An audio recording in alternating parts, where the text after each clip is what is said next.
Bismillahirrahmanirrahim. Alhamdulillah wassalatu wassalamu ala Rasulillah amma ba'du. Di kesempatan ini kita akan membahas masalah posisi kedua telapak kaki ketika sujud. Ada dua pendapat dalam masalah ini. Pendapat pertama mengatakan bahwa kedua telapak kaki posisinya direnggangkan dan jaraknya adalah satu jengkal antara satu kaki dan kaki yang lainnya. Dan ini menurut Imam Asy-Syafi'i rahimahullahu ta'ala. Yang kedua, posisi kedua kaki, telapak kaki ketika bersujud dirapatkan. Dan ini pendapat dipilih oleh ulama yang datang belakangan atau ulama kontemporer seperti Syekh Muhammad Shalih Al-Utsaimin dan juga Syekh Al-Albani rahimahumullahu ta'ala. Pendapat pertama yang mengatakan kedua kaki ini direnggangkan berdalil dengan hadis bahwasanya dalam sifat salat disebutkan Nabi sallallahu alaihi wasallam sajada wa idza sajada farraja baina fakhidhain. Nabi sallallahu alaihi wasallam apabila sujud beliau merenggangkan kedua paha beliau sallallahu alaihi wasallam.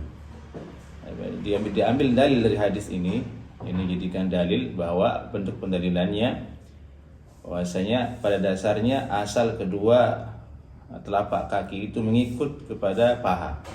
Ketika paha Nabi sallallahu alaihi wasallam direnggangkan ketika sujud, maka berarti artinya kedua lutut juga ikut renggang, dan juga demikian dengan kedua telapak kaki. Ini bentuk pendalilan dari hadis ini. Dari itu jamaahir ulama mengambil pendapat ini. Jamaahir artinya mayoritas ulama, kebanyakan ulama mengambil pendapat ini. Mereka mengatakan yang sunnah ketika sholat itu, ketika sujud itu adalah merenggangkan kedua telapak kaki.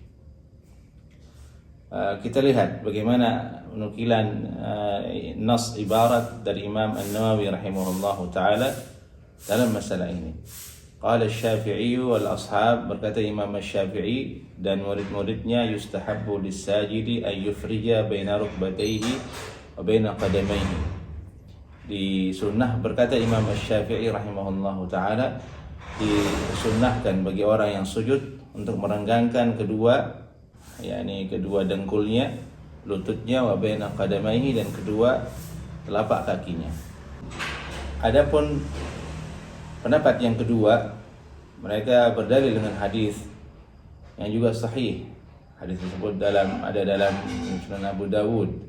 Bahwasanya Aisyah radhiyallahu taala anha ketika mencari Nabi sallallahu alaihi wasallam menemukan Nabi sedang salat tahajud dan beliau menyentuh kaki Nabi sallallahu alaihi wasallam dalam keadaan rasan uqbaihi.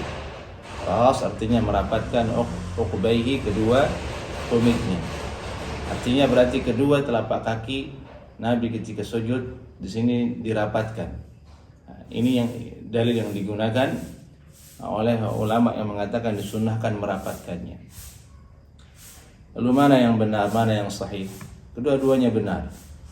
Kenapa demikian? Karena tidak ada pertentangan antara hadis yang pertama yang menjadi dalil oleh ulama yang mengatakan disunnahkan merapatkan kedua belah kaki dengan dalil yang kedua. Ini tidak ada kontradiksi antara satu dan duanya, masih bisa digabungkan. Ini hadis pertama itulah keadaan salat Nabi sallallahu alaihi wasallam bersama para sahabatnya ketika di luar rumah dan disaksikan oleh para sahabat. Tentu Nabi sallallahu alaihi wasallam salat berjamaah di masjid, disaksikan oleh banyak para sahabat. Yang kedua, merapatkan kedua kaki, itu juga adalah amalan yang diamalkan Nabi sallallahu alaihi wasallam ketika beliau ada di rumah, dan menjadi salah satu sifat salat Nabi sallallahu alaihi wasallam. Jadi keduanya tidak ada pertentangan antara dua pendapat ini. Maka dari itu mereka yang mengatakan disunnahkan merapatkan kedua kaki adalah pendapat yang qawi, yang kuat. Juga yang mengatakan disunnahkan merenggangkan juga pendapat yang kuat. Kemudian kedua hadis ini adalah hadis fi'liyah, yakni hadis yang menceritakan tata cara Nabi sallallahu alaihi wasallam. Bukan hadis qauliyah, bukan hadis yang menunjukkan hadis yang redaksinya itu adalah perintah dari Nabi SAW secara ucapan. Tentu berbeda di sisi para ulama, hadis yang bentuknya adalah perintah ucapan dengan sekedar perbuatan. Misalnya masalah ini bukanlah masalah yang kita harus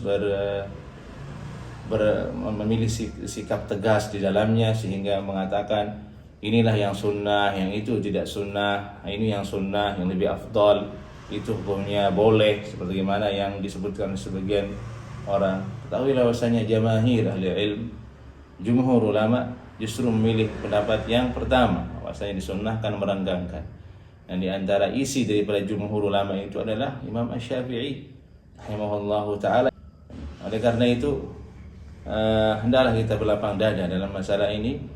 Dan yang terpenting adalah kita berusaha untuk salat sebagaimana salatnya Nabi sallallahu alaihi wasallam, baik zahir maupun batin.